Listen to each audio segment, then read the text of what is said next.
Hello everyone, Daniel here from the Next Issue Podcast. On today's video, I'll be doing a review of Strange #1. This is the new title for Marvel Comics. This is all spinning out of the events of Death of Doctor Strange.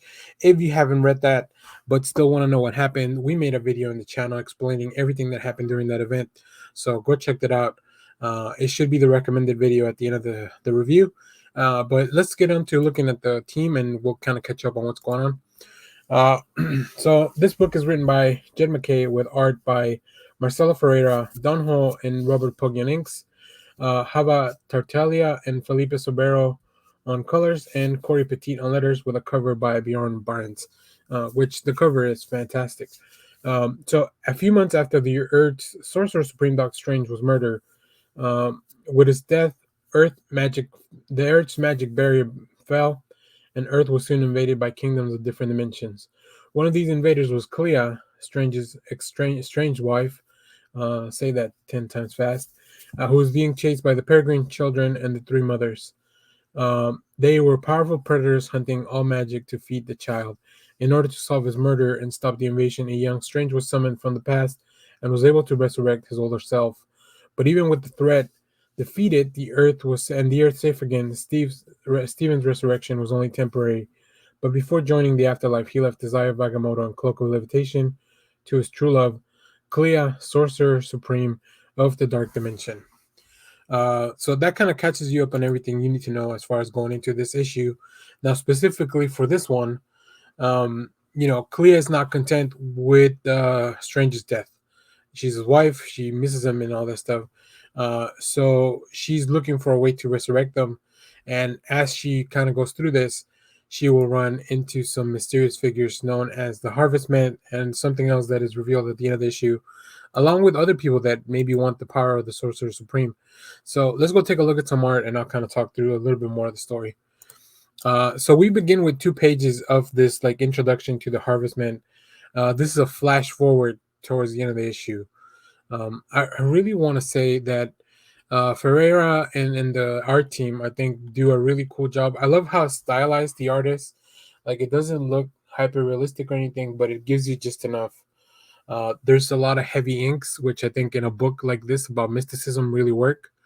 So yeah, now we flash back to a visitor in the Sanctum Sanctorum, which is anytime Doctor Doom shows up.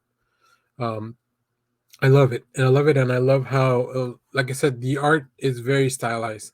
You can kind of tell here, and then here we see that Doctor Doom came because he wants to be the Sorcerer Supreme. He believes that he deserves the power, and the real hook, the part where I knew I was going to be super on board with this book, not only because I really enjoy Jed MacKay's writing, it's here in this panel when Clea finally turns on the actual turns on the Sorcerer Supreme powers.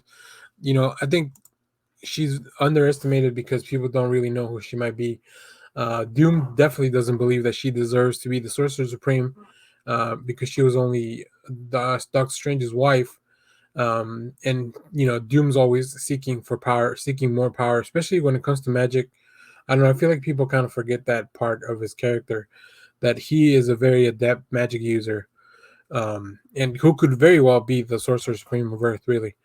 But yeah, I love that Clea is not to be trifled with, and that's kind of what the issue focuses on. I think Jed MacKay's done a fantastic job in bringing some of these lesser known characters like Black Cat, even Moon Knight to some degree, which I'm really enjoying both of those, and I really enjoyed the Black Cat series.